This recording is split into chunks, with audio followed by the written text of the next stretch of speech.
주님께서는 우리를 고아와 같이 버려두지 않겠다고 약속하셨습니다. 우리가 어떤 환경과 여건에 놓여있든지 간에 믿음으로 주님을 찬양할 때 주님은 그 자리에 우리와 함께 하시고 우리에게 꼭 필요한 은혜를 주실 줄 믿습니다. 오늘 귀한 주일 동경드림께 모든 성도들이 이 은혜를 누리기를 바랍니다.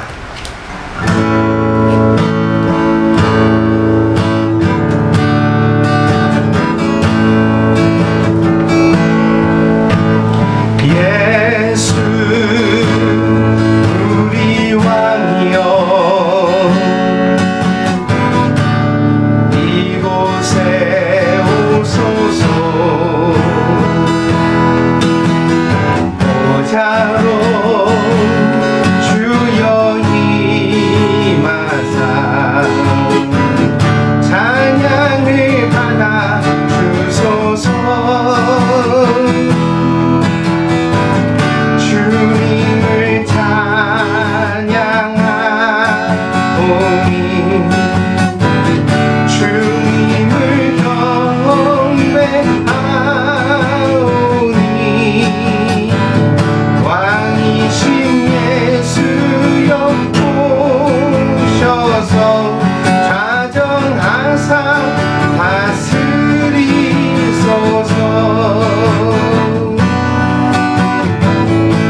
우리 왕이여, 예수 우리 왕이여, 내 맘에 오소서, 내 맘에 오소서. 보좌로 주여 임하사, 보좌로 주여 임하사, 찬양을 받아 주소서. 주님을 찬양하오니,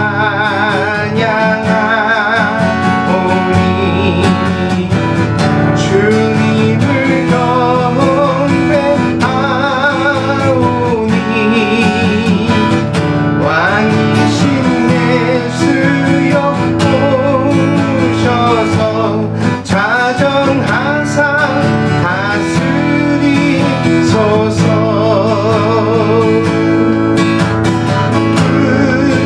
원하심이 보좌에 앉으신 우리 하나님과 어린 양께 있도다.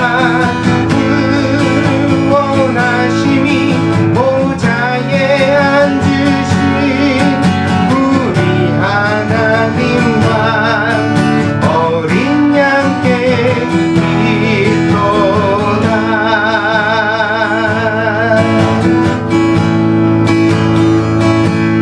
우리 보좌 앞에 모였네.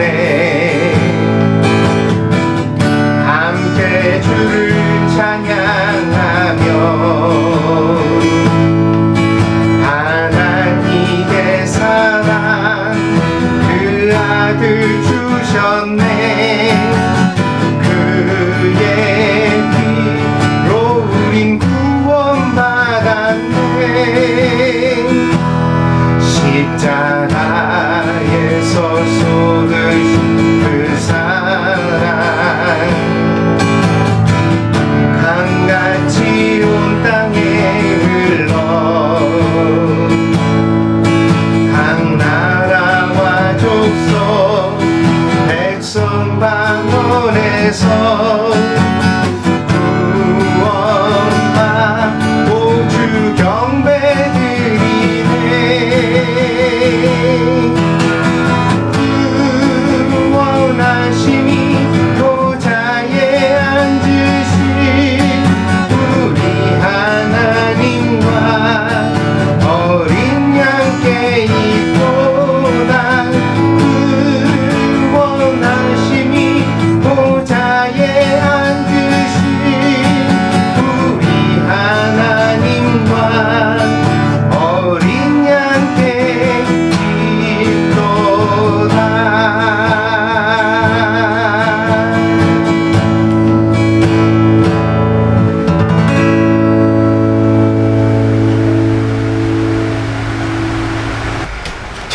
우리의 힘과 용기가 됩니다.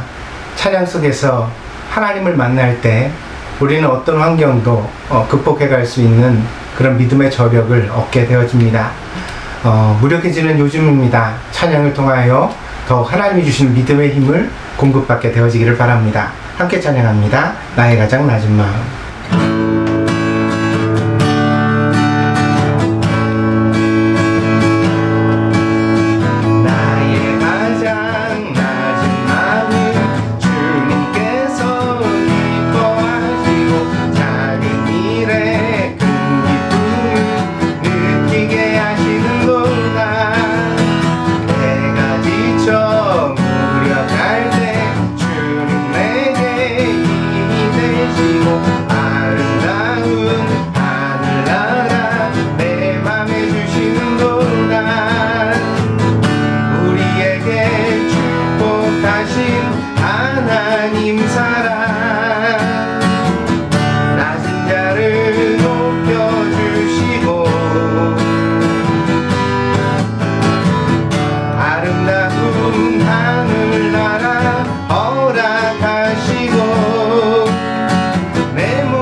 지금도 살아 역사하시며 우리를 푸른 초장으로 인도하시는 주님, 주님의 인도하심 가운데 순종하며 주님을 따르는 복된 신자가 되기를 원하나이다.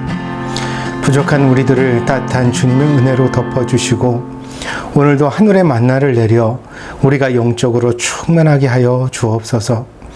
지난 날들의 죄와 허물을 용서해 주시고 진리의 말씀을 깨달아 이제부터 새 삶을 살아가는 진리의 사람이 되게 하여 주옵소서. 이제 성삼위 하나님의 이름으로 이 예배를 시작하오니 마치는 시간까지 오직 주의 은혜와 영광만이 가득한 예배가 되게 하여 주옵소서. 모든 것을 주께 맡기며 우리의 목자가 되시는 나사렛 예수 그리스도의 이름으로 기도하였습니다. 아멘. 오늘 교독문은 시편 130편입니다. 시편 130편입니다. 주보에 나와 있습니다. 함께 교독합니다. 여호와여, 내가 깊은 데서 주께 부르짖었나이다. 주여, 내 소리를 들으시며 나의 간구하는 소리에 귀를 기울이소서. 여호와여, 주께서 죄악을 감찰하실진대 주여, 누가 서리이까? 그러나 사유하심이 주께 있음은 주를 경외케 하심이니이다. 나 곧 내 영혼이 여호와를 기다리며 내가 그 말씀을 바라는도다. 파수꾼이 아침을 기다림보다 내 영혼이 주를 더 기다리나니 참으로 파수꾼의 아침을 기다림보다 더하도다. 이스라엘아, 여호와를 바랄지어다. 여호와께는 인자하심과 풍성한 구속이 있음이라. 저가 이스라엘을 그 모든 죄악에서 구속하시리로다. 아멘. 오늘 시편 기자는 죄악 가운데서 우리를 건져주시는 하나님의 은혜를 찬양하고 있습니다. 우리에게 많은 함정과 약함이 있지만 그 중에서 특별히 죄는 하나님의 용서하심 이외에는 해결의 방법이 없는 그러한 우리의 약점입니다. 오늘 귀한 예배를 통하여 우리를 위해 흘리신 예수 그리스도의 보혈의 공로를 통해 우리의 모든 죄악을 사하시는 하나님의 은혜가 동경드림교 모든 성도들에게 임하기를 바랍니다. 아멘. 다 같이 사도신경으로 신앙 고백 드리겠습니다.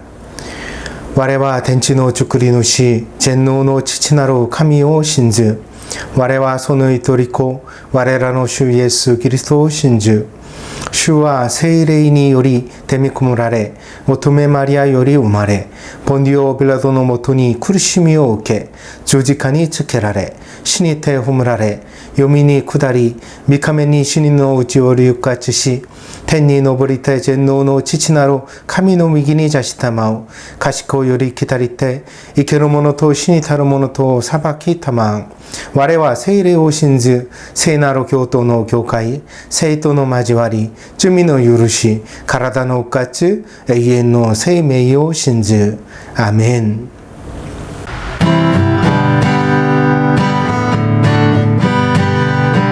내 영혼이 은총 입어 중한 죄짐 벗고 보니 슬픔 많은 이 세상도 천국으로 바하도다. 할렐루야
사랑하는 주님 감사드립니다. 이렇게 소중한 주일의 시간을 허락해 주시고 정말 예배에 참석할 수 있는 우리 마음들을 지켜주신데 감사드립니다. 항상 부족하지만 정말 이 시간 저희들이 마음을 좀 더 내려놓고 주님께 집중할 수 있는 그런 예배의 소중함을 조금 더 알아갈 수 있도록 허락해 주시옵소서.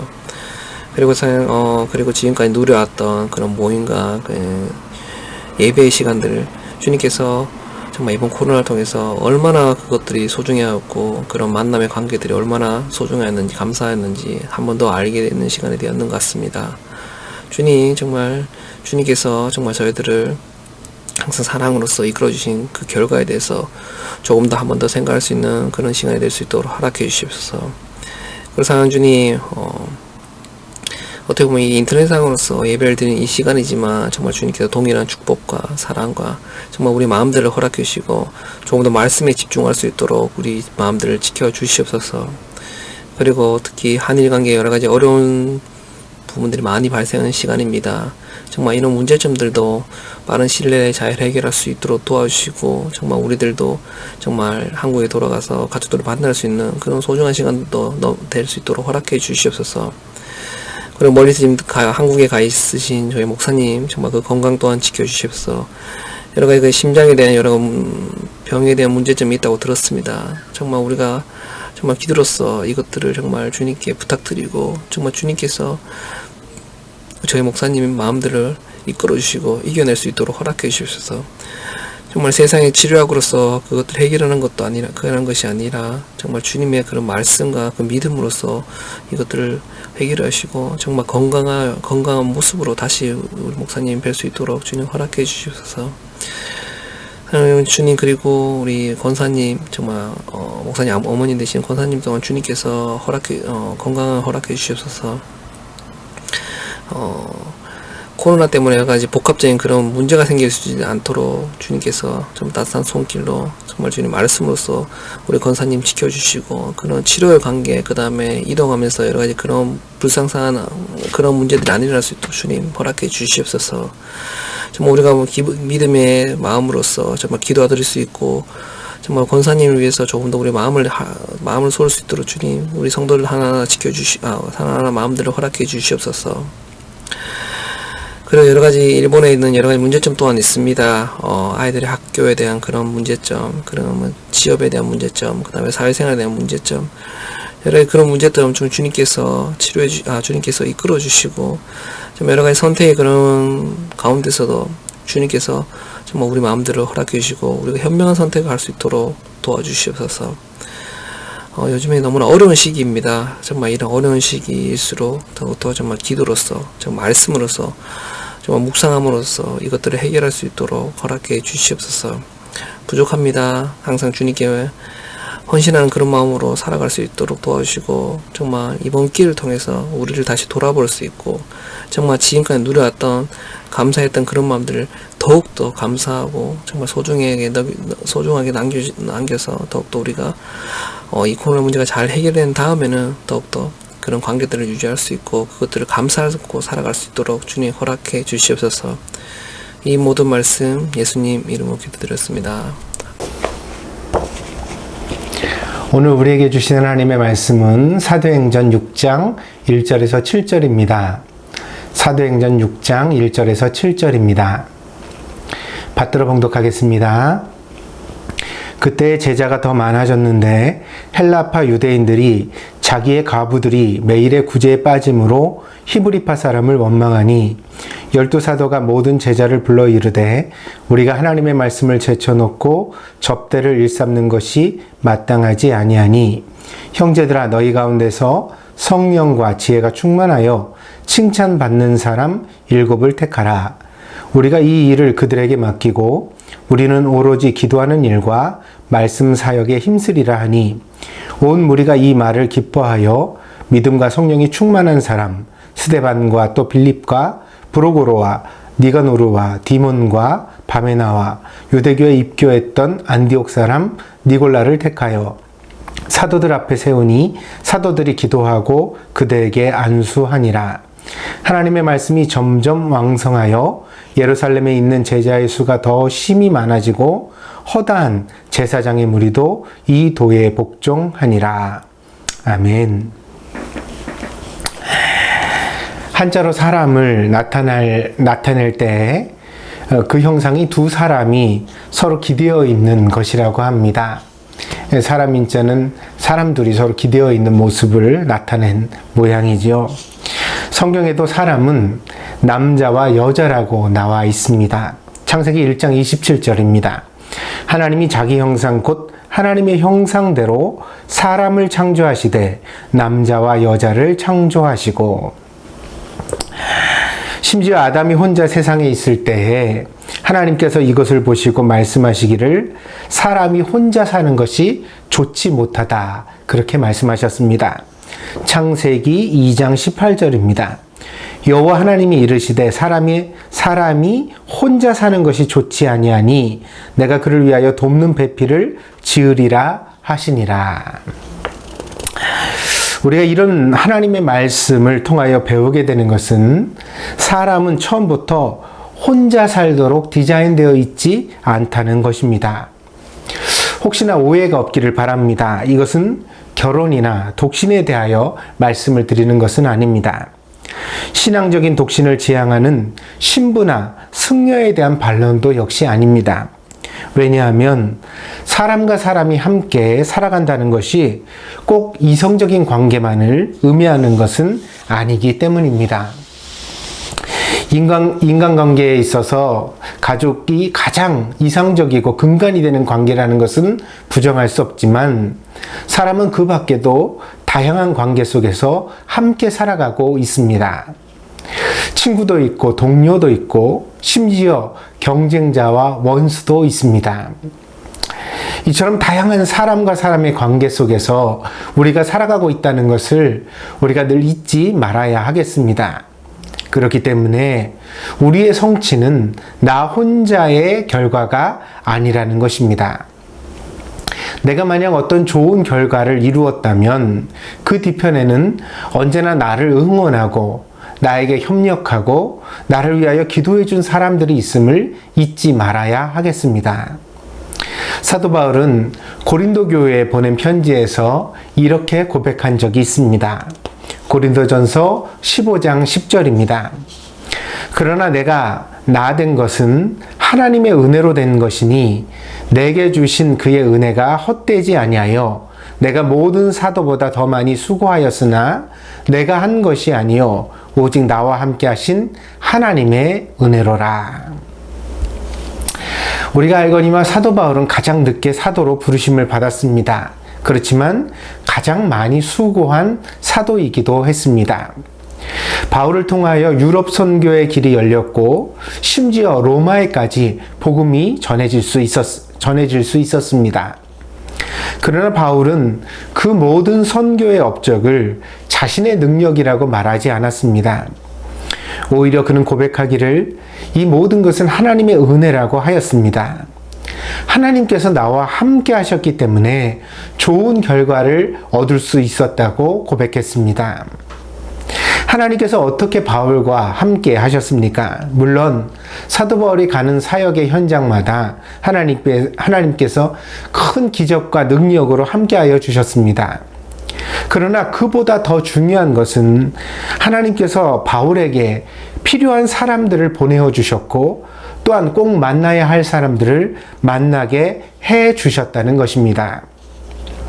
그 은혜 속에서 바울은 복음의 길을 개척하고 선교의 역사를 써나갈 수 있었던 것입니다. 오늘 본문을 함께 봅시다.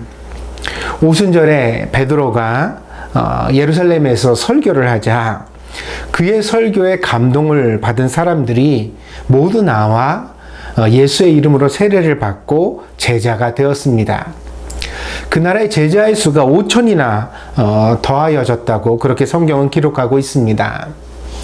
이 부흥으로 인하여서 교회가 생겨나게 되었고 이 예루살렘 교회를 우리는 초대교회라는 영광스러운 이름으로 오늘날까지 기념하고 있습니다.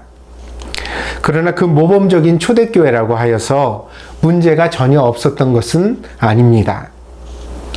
오늘 본문은 그 영광스러운 초대교회에도 사람과 사람이 모여들게 되자 문제가 생겼다고 정확하게 우리에게 증언하여 주고 있습니다. 우리는 사람과 사람이 서로 어우러져 조화롭게 살아가는 것이 장차 하나님의 나라에서 이루어질 영광스러운 축복이라는 사실을 알아야 합니다. 때문에 우리가 살아가는 이 세상에서는 그 완전한 조화가 비슷한 것은 있을 수 있지만 정확하게 완전한 그런 평화는 있을 수 없다는 것을 우리는 기억해야 합니다. 그래서 사람과 사람이 함께 모이면 항상 문제가 있게 되어져 있습니다. 사람은 다 생각이 다릅니다. 더 나쁜 사실은 사람들은 모두 자기가 옳다고 확신하면서 살아간다는 것입니다. 때문에 100명이 모이면 100가지 생각이 있고 1000명이 모이면 1000가지 생각이 있는 것이 바로 사람이 함께 살아가는 세상의 모습입니다. 확실히 하나님의 은혜는 사람을 변화시킵니다. 그러나 은혜 받았다고 하여서 그 즉시로 어떤 사람이 천사가 되는 것은 아닙니다. 초대교회에도 히브리파와 헬라파가 있었습니다. 그들이 두 민족은 아닙니다. 오늘 예루살렘 교회에 나타나 있는 모든 제자들은 사실 다 히브리인이거든요.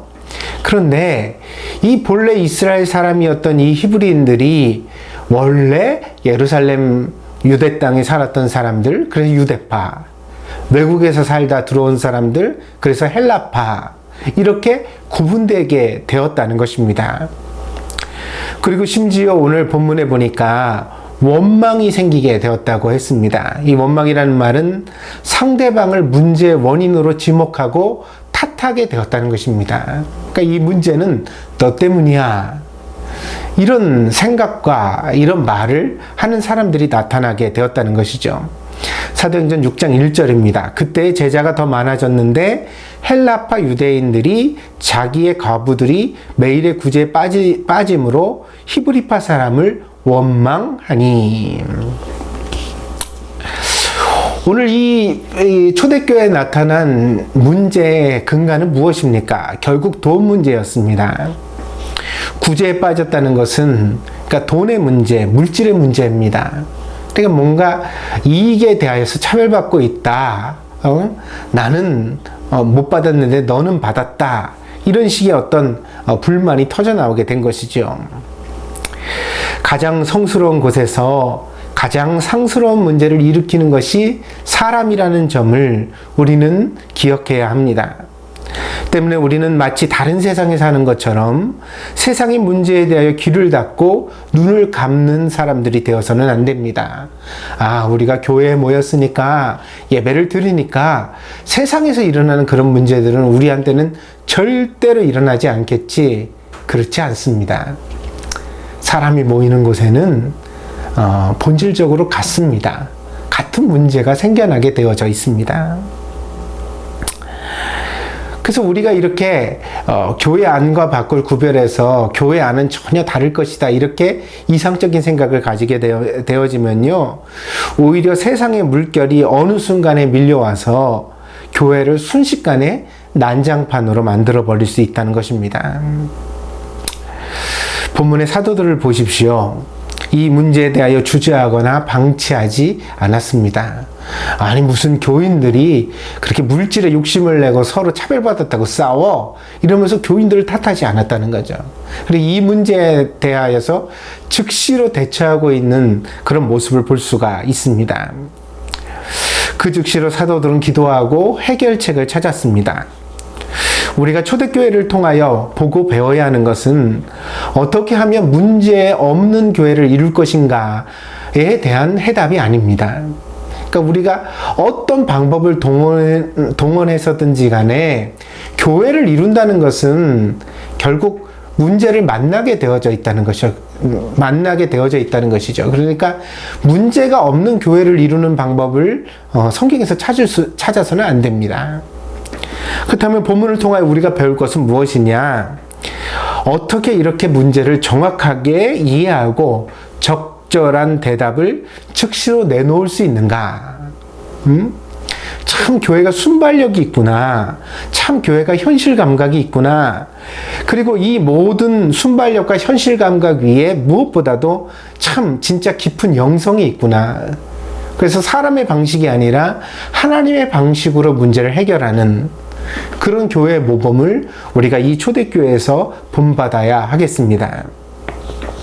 12명의 사도는 함께 모여서 교인들에게 말했습니다. 구제의 문제를 전담할 7명의 집사를 뽑으라는 것입니다.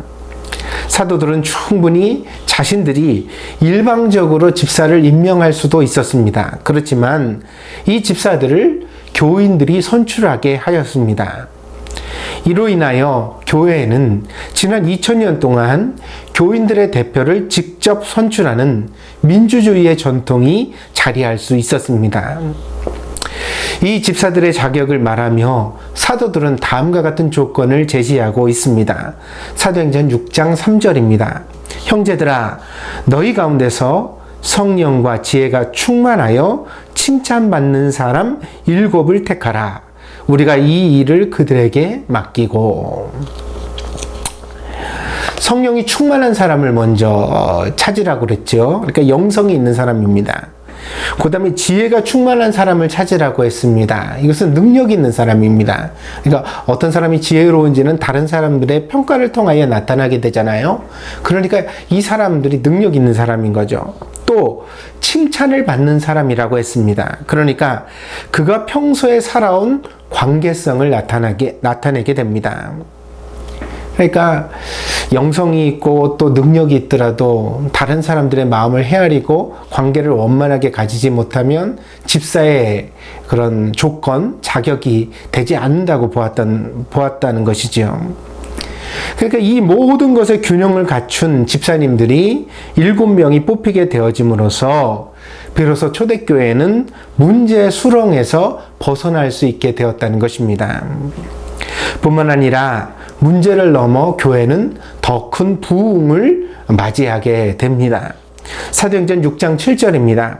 하나님의 말씀이 점점 왕성하여 예루살렘에 있는 제자의 수가 더 심히 많아지고 허다한 제사장의 무리도 이 도에 복종하니라. 그러니까 어떻게 되었어요? 문제를 겪었더니 교회가 약해진 것이 아니라 그 문제를 극복하는 과정을 통하여 오히려 더 교회가 강해지고 더 부흥하게 되었다고 오늘 성경이 우리에게 말해주고 있는 것이죠. 교회는 혼자의 힘으로 세워지는 것이 아닙니다. 심지어 12사도가 함께 목회를 해도 그것으로 충분하지 않았습니다. 각자의 시선과 의견이 조화를 이루고 교회가 하나됨을 유지하기 위해서는 누군가 목회에 협력하는 사람들이 필요했습니다. 교회를 위해 기꺼이 자기를 헌신할 수 있는 사람들, 심지어 그런 신앙과 함께 능력도 있어서 이전에는 어렵고 불가능해 보이던 일을 해결해낼 수 있는 그런 일꾼들이 교회에 필요했다는 것입니다. 어느 한 교회가 재건축을 하게 되었습니다. 조그만 교회라 목사님이 나서서 공사하시는 분과 계약도 맺고 그리고 공사를 진행하는 것을 옆에서 보조하기도 했습니다. 근데 목사님이 보니까요, 공사가 순조롭게 진행이 되지 않는 것입니다. 일정도 잘 맞지 않고 이렇게 보고 있으면 일꾼들은 다 노는 것만 같고 뭔가 좀 공사가 순조롭지 못했습니다.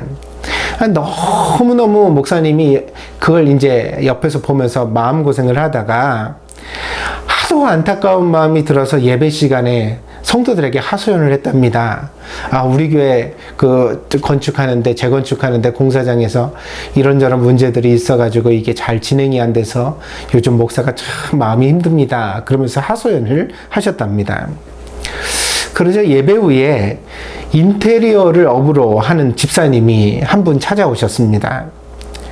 목사님이 그렇게 고생을 하시는지 몰랐다고 하면서 이제부터는 자기가 나서겠으니 목사님은 빠지시라고 그렇게 이야기를 했답니다.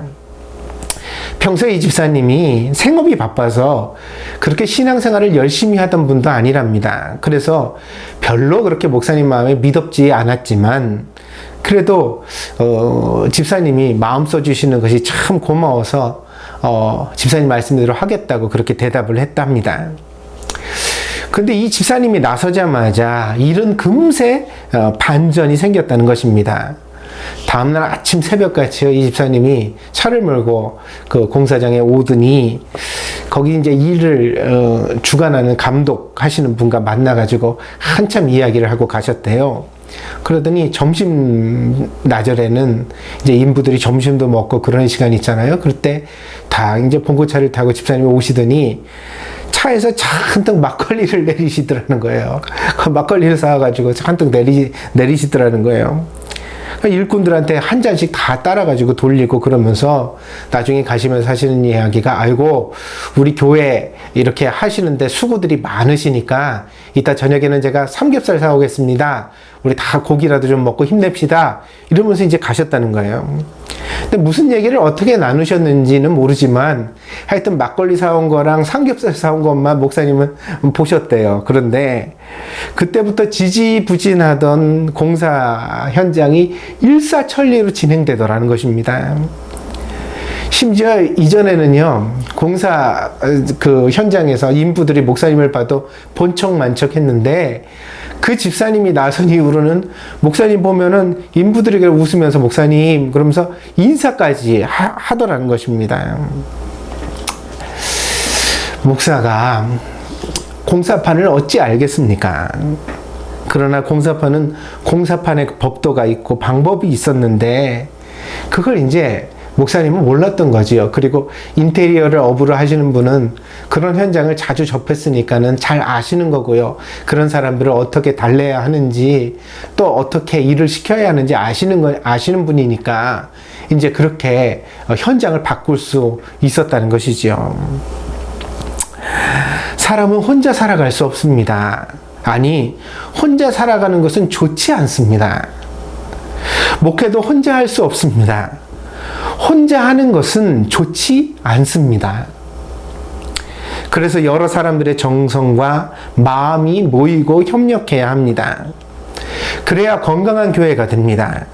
그래야 문제도 해결하고 영적인 부흥도 나타낼 수 있습니다. 그런 점에서 문제는 또한 기회가 됩니다. 왜냐하면 문제 앞에 서야만 비로소 사람들은 이전과 다른 방식의 새로운 길을 찾게 되기 때문입니다. 그러니까 문제라는 것은 이전의 방식이 통용되지 않는다는 것이잖아요. 그러니까 계속 잘 굴러가면 문제가 생기지 않죠. 근데 문제가 생겼다는 것은 이전의 방식이 이제는 더 이상 통용되지 않는 현실을 맞았다는 거죠. 그렇기 때문에 이것이 좀 어려운 것은 사실이지만 이런 문제를 통하여 우리는 새로운 길을 모색할 수 있고 그렇게 새로운 길을 모색하다 보니까 새로운 사람들의 자리도 생겨나게 된다는 것입니다. 그래서 이렇게 새로운 사람들의 등장을 통하여 교회는 힘을 더 얻게 되는 것입니다. 요즘 유명한 스타 강연자로서 김창옥 교수라는 분이 있습니다. 소통 전문가라고 알려져 있는 이분은요, 서울여대 겸임 교수이면서 또 기독교인입니다. 그래서 서울의 동안교회를 섬기고 있다고 알고 있습니다. 이분이 텔레비전에 나와서 강연을 하면서 사랑을 정의하는 4가지 그 조건을 말씀하는 것을 들었습니다. 인상 깊어서 제가 메모를 했다가 여러분에게 전하고자 합니다. 첫째, 사랑은요, 집중하게 한다고 합니다. 다른 것은 다 관심이 없고 오직 한 사람만 생각날 때 그걸 뭐라고 불러요? 사랑이라고 부른다는 것이에요. 반대로 그 사람을 보면서도 다른 생각을 할 수 있다면, 그러니까 만약에 데이트를 하면서도 계속 일 걱정을 하거나 혹은 자기 사업 얘기를 하거나 그럴 수 있다면 그 사람은 사랑에 빠진 것이 아닙니다. 사랑에 빠지면 어때요? 집중하게 됩니다. 그 사람밖에 안 보이는 거죠. 두 번째로, 사랑은 부재 중에도 계속됩니다. 그 사람이 없을 때 그 사람의 생각을 하고 그 사람과의 만남을 준비하게 되어지는 것이 사랑이랍니다. 심지어 눈앞에 보이지 않아도 그 사람에 대한 생각을 멈출 수 없다면 그것은 사랑이 분명합니다. 세 번째로 사랑은 대가를 지불하게 합니다.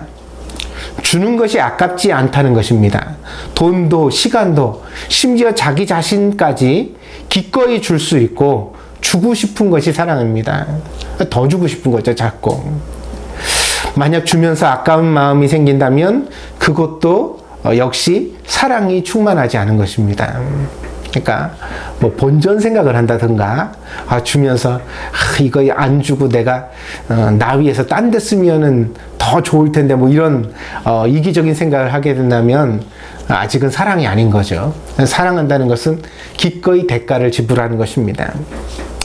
네 번째로 사랑은 헌신을 후회하지 않는 것입니다. 당장 감정적으로 흥분해서 다 주었다가도 나중에 집에 와서 곰곰이 생각해 보면 후회가 되고 아까운 마음이 든다면 그것은 사랑이 아닙니다. 그래서 그 줄 때 당시에도 아깝지 않아야 하지만 주고 나서 이후로도 아깝지 않아야 된다는 거죠. 사랑은 기꺼이 주었을 뿐만 아니라 준 것을 후회하지 않는 것이 사랑입니다. 제가 좋아하는 김남조 시인의 시 중에 밤기도라는 시가 있는데 그 시 중에 이런 구절이 있습니다. 이미 준 사랑은 잊어버리고 못다 준 사랑만을 기억하리라. 이미 많은 것을 주었습니다. 왜요? 사랑하니까 준 거죠. 그런데 사랑해서 주었다 하더라도 아깝지 않습니다. 그래서 준 것은 기억도 나지 않습니다. 뭐만 자꾸 기억나요? 못다 준 사랑만 기억납니다. 그때 내가 조금 더 잘 준비해서 이것도 줄 걸, 저것도 줄 걸. 그때 왜 이걸 바보같이 내가 생각을 못 해가지고 이것도 주지 않고 이것도 못 줬을까, 저것도 못 줬을까. 다음에 보면 이것도 꼭 줘야지. 이렇게 맘먹는 것이 진짜 사랑이라는 것입니다. 저는 어머니를 대하면서 이런 사랑을 배웁니다. 이미 많은 것을 주셨고 줄 수 있는 것을 다 주셨지만 아직도 우리 어머니의 마음에는 못다 준 사랑만 기억되고 있는 것 같습니다. 그래서 이야기를 하다 보면 내가 참 부족했다 이런 말씀을 하시는 것을 듣습니다. 저는 주님을 향한, 교회를 향한 우리들의 사랑도 이와 같아야 한다고 생각합니다. 내가 이 교회를 위하여 이런저런 일을 했네 하면서 거들먹거리는 사람이 있다면 그분은 진심으로 주님을 사랑하고 교회를 사랑하는지 되돌아보아야 할 것입니다. 우리는 기꺼이 교회를 위하여 대가를 지불하고 또한 그럼에도 불구하고 더 좋은 것으로 더 많이 드리기 위하여 노력하는 사람이 되어야 합니다. 왜냐하면 우리는 하나님께 다른 것을 받은 게 아니거든요. 우리는 하나님께 사랑을 받았거든요. 그래서 또한 우리가 하나님께 보답할 수 있는 길도 오직 사랑하는 것 뿐이거든요. 이미 드린 것은 잊어버리고 어떻게 하면 또 다른 것을 드릴까, 더 드릴까, 그걸 고민할 수 있는 마음이 있을 때 그것이 진짜 신앙이고 그것이 진짜 사랑이라 할 것입니다. 여러분은 주님을 사랑하십니까? 그러면 교회를 사랑하십시오. 여러분은 교회를 사랑하십니까? 그렇다면 초대교회 7집사와 같이 교회를 위하여 수고를 아끼지 말고 십자가를 지십시오. 기꺼이 여러분들의 물질을 사용하고 기꺼이 여러분들의 시간을 들이십시오. 그것은 하나님께 바치는 여러분들의 헌신입니다. 여러분이 성경에서 그런 말씀을 읽었을 것입니다. 로마서 12장 1절입니다. 그러므로 형제들아 내가 하나님의 모든 자비하심으로 너희를 권하노니 너희 몸을 하나님이 기뻐하시는 거룩한 산 제물로 드리라. 이는 너희가 드릴 영적 예배니라. 우리가 몸을 산 제물로 드린다는 것이 뭐 불태워 드린다는 뜻입니까? 아닙니다. 그게 아니라 수고한다는 뜻입니다. 하나님을 사랑하기 때문에 수고해야 된다는 것입니다. 교회를 사랑하기 때문에 기꺼이 수고할 수 있어야 된다는 것입니다. 그것이 우리가 하나님 앞에 드릴 영적 예배라고 로마서에서 사도 바울은 이야기하고 있습니다. 지금은 세계적으로 교회가 위기를 당한 때입니다. 큰 교회, 작은 교회를 가리지 않고 교회마다 큰 위기의식을 느끼고 있습니다. 이 위기는 추수의 때이기도 합니다. 알곡과 쭉정이가 나누어지는 그런 과정을 우리가 목도하여 보고 있습니다. 진짜 교회를 사랑하는 사람들과 그저 교회를 습관적으로 다니기만 했던 사람들이 갈라지는 때를 우리는 맞이하고 있습니다. 당장은 이것이 교회에서 교인의 숫자를 줄이고 재정적인 위기를 초래하겠지만, 그러나 저는 이 위기가 결코 나쁘기만 한 것은 아니라고 믿습니다. 왜냐하면 이 위기가 너무 거품이 생긴 우리의 교회를 새롭게 해줄 수 있는 기회라고 믿기 때문입니다. 본문에서 초대교회가 분열의 문제를 통해 오히려 말씀이 왕성해지는 부흥으로 나아갔던 것처럼 우리들도 주님의 은혜 속에서 이 문제를 겪으면서 오히려 더 강한 교회로, 더 건강한 교회로 나아갈 수 있다고 믿습니다. 그러므로 기억하십시오. 지금은 추수의 때입니다. 판단의 시기입니다. 교회의 새로운 패러다임과 새로운 일꾼들이 세워져야 하는 시기입니다. 누가 이 고난의 시기에 교회를 위하여 기꺼이 십자가를 지겠습니까? 누가 모이지도 못하고 두려움에 떠는 사람들에게 하나님의 복음을 전하기 위하여 자기의 재능과 지혜를 기꺼이 하나님 앞에 드리겠습니까? 저는 7 집사가 우리 동경드림교회에서도 나오기를 바랍니다. 그런 분들을 통하여 다시 교회 앞에 새로운 길이 열려지고 위기라고 생각되었던 시기를 지나 오히려 부흥의 미래로 나아가는 그런 동경드림교회가 되어지기를 기대합니다. 내가 과연 어떻게 하여야 하나님 앞 바른 일꾼이 될 수 있을까?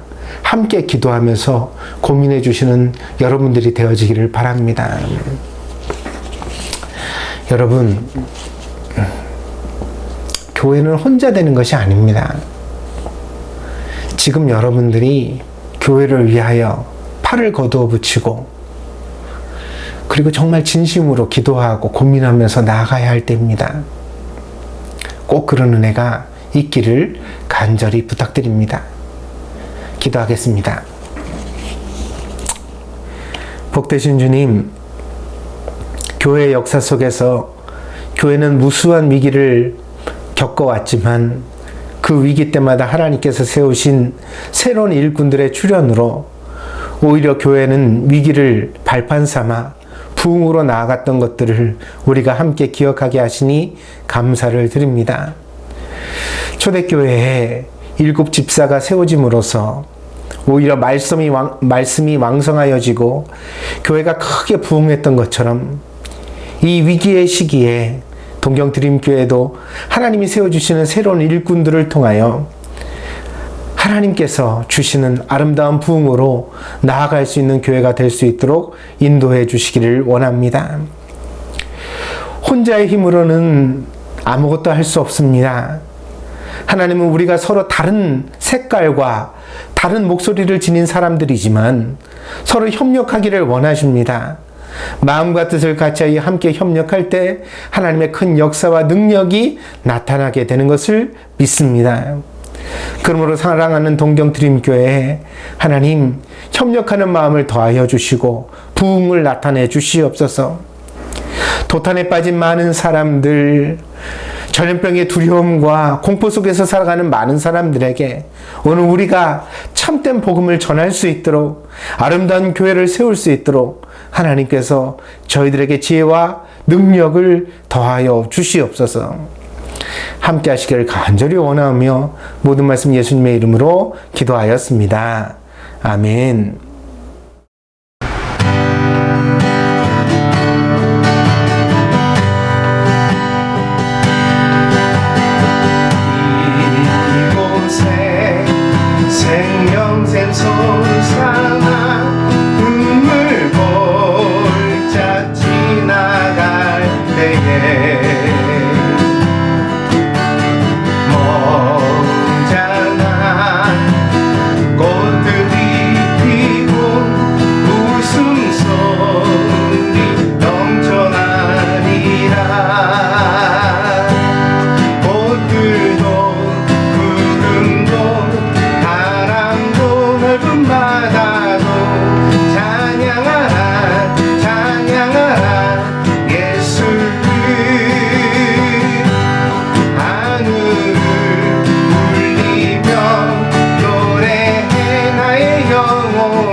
말씀, 사람, 그리고 하나님의 나라를 위하여 우리 교회의 표지를 늘 잃지 않고 또 신앙의 중심을 잘 지키는 성도들이 되어주기를 바랍니다.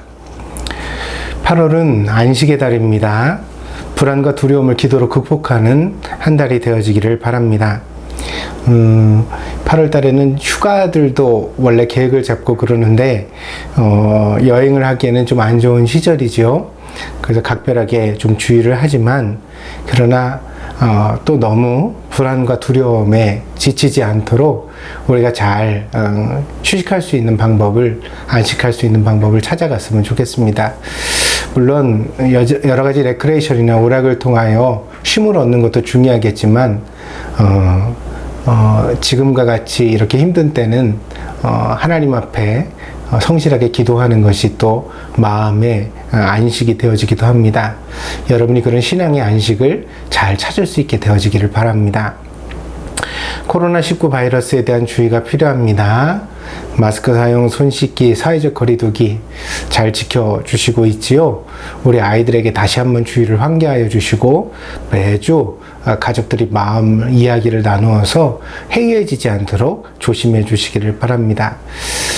예배 특성과 대표 기도에 참여를 바랍니다. 그랬습니다. 우리 대표 기도들 계속 보내어 주시고 있는데 역시 목사 혼자 하는 것보다 여러분들이 참여하시니까 참 좋은 것 같습니다. 특송도 가족끼리 좀 수고롭지만 연습해서 준비하셔가지고 가족이 함께 하나님 찬양하는 것 동영상으로 보내어 주시면 우리 동경드림께 동영상 예배가 조금 더 풍성해지지 않을까 생각을 해봅니다. 여러분의 마음이 모두어져야 참된 예배가 만들어질 수 있습니다. 성경 암송 챌린지 계속합니다. 시편 7편을 모두 암송하는 그런 챌린지입니다. 집안에 갇혀있는 때가 많은 이때에 함께 마음을 모두어서 참여해 주시고 좋은 결과를 함께 만들어 갔으면 좋겠습니다. 다시 한번 말씀을 드립니다. 하나님 말씀 암송하는 것이 꼭 좋은 기회가 되어지니까요. 도전해 보시길 바랍니다. 하실 수 있습니다. 못할 것을 목사가 요구하지는 않습니다. 할 만한 것 여러분에게 말씀을 드렸으니까요. 다시 한번 참여해 주시기를 또 부탁을 드립니다. 우리 교회 성도들을 위하여 기도해 주십시오. 이명희 권사님, 우리 투병을 위해서 함께 기도해 주시고요. 또 유미라 자매 위해서도 기도해 주시고, 또 새로 아기가 태어난 가정들 있지요. 전부 다 평강 가운데 잘 건강하게 있다가 우리가 만날 수 있도록 기도해 주시고, 또 목사를 위해서도 기도 부탁드립니다. 여러분에게 잘 무사히 돌아가서 또 목회할 수 있도록 여러분이 함께 기도해 주시면 좋겠습니다. 다른 간구가 없으시면 모든 상황 속에서 우리 함께 마지막으로 찬양 드리고 기도와 축도함으로 예배를 폐하도록 하겠습니다. 내 영혼이 확정되고 확정되어 싸우니 믿음에 눈들어 주를 바라봅니다. 내 영혼이 확정되고 확정되어 싸우니 믿음에 눈들어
내 눈 들어 주를 바라봅니다.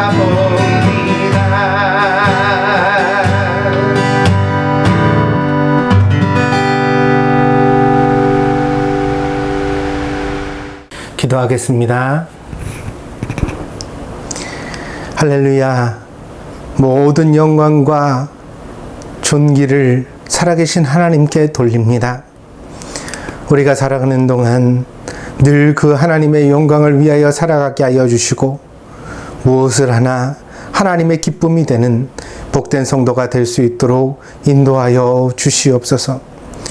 오늘도 사랑하는 성도들에게 복을 주시되 저들에게 믿음의 복을 주셔서 그 마음이 견고하여 흔들리지 않는 신자가 되게 하여 주시고 저들의 가정에 복을 주셔서 늘 찬양과 감사가 넘치는 가정이 되게 하여 주시며 저들의 자녀에게 복을 주셔서 늘 하나님이 기뻐하시는 지혜와 총명이 있는 귀한 자녀들이 되게 하여 주시옵소서. 하나님, 영육간의 강건함을 더하여 주셔서 아프지 않게 하시고 늘 건강함으로 주님을 찬양하는 인생을 살아가게 하여 주시며 관계의 축복을 허락하여 주셔서 만나지는 모든 사람들에게 기쁨을 얻을 수 있도록 인도하여 주옵소서. 하나님께서 저들에게 아름다운 보람을 허락하여 주셔서 일할 때마다 기쁨이 되게 하시고 그 모든 일들로 인하여 주님의 교회를 섬기며 이웃을 섬기며 하나님의 뜻을 순종할 수 있는 귀한 인생이 될 수 있도록 하나님 충만하게 역사하여 주시옵소서. 지금은 우리 교회의 머리가 되시는 예수 그리스도의 한량없는 은혜와 아버지 하나님의 극진하신 사랑하심과 성령의 감화 감동 내재 충만하신 역사가 오늘 동경드림교회에서 함께 예배드린 사랑하는 성도들 머리 위에 저들의 가정과 직장과 학업 위에 저들의 모든 삶의 자리 위에 지금으로부터 영원히 함께 계실지어다. 아멘.